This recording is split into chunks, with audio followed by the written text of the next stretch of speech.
श्री शिवाय नमस्तुभ्यम। स्वागत है आपका शिव पुराण श्री शतरुद्र संहिता 20वें अध्याय में। हनुमान अवतार। नंदीश्वर बोले, हे महामुने, एक समय की बात है।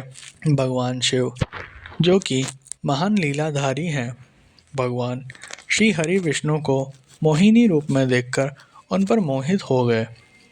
कामदेव के बाणों से आहत होकर रामचंद्र जी के कार्यों को सिद्ध करने हेतु उन्होंने अपना वीर्यपात कर दिया।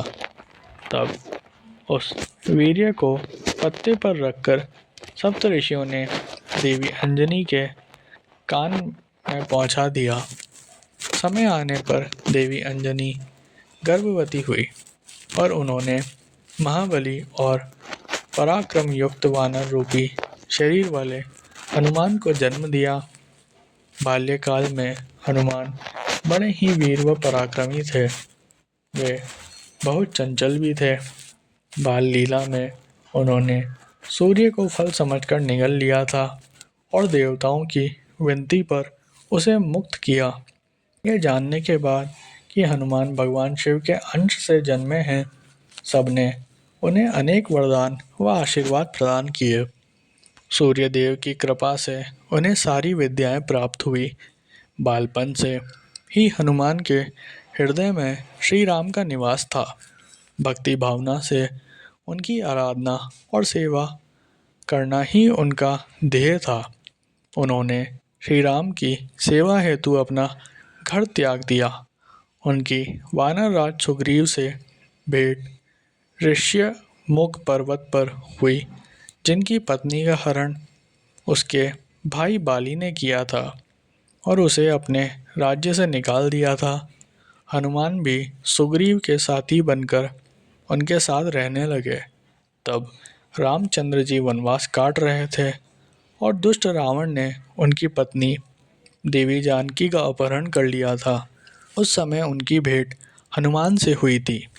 हनुमान ने अपने आराध्य श्री राम को पहचान लिया और उनके चरणों में अपना सर्वस्त्र समर्पित कर दिया।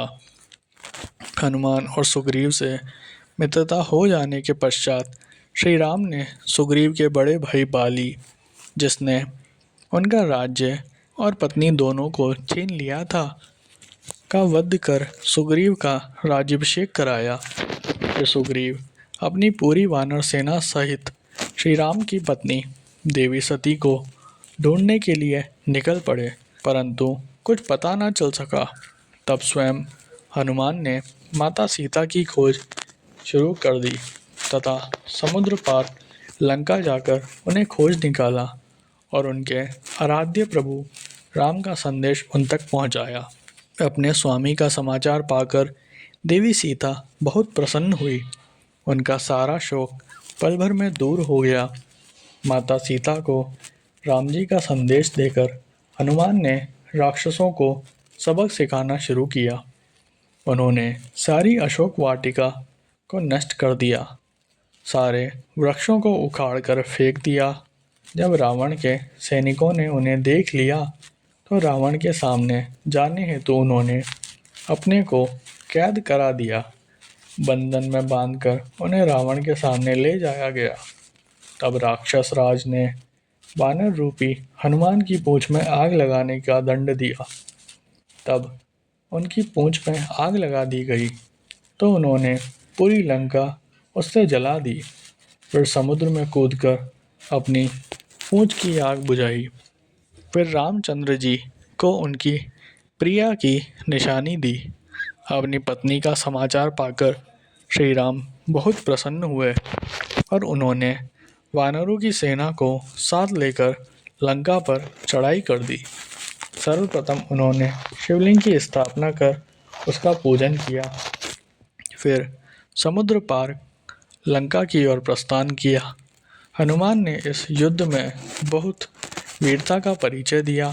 उन्होंने हजारों असुरों को मार डाला। युद्ध में जब लक्ष्मण घायल होकर मूर्छित हो गए, तब उनकी प्राण रक्षा हेतु हनुमान संजीवनी बूटी लेकर आए और उन्हें जीवन प्रदान किया। हनुमान ने आही रावण का वध करके भी राम लक्ष्मण की रक्षा की थी।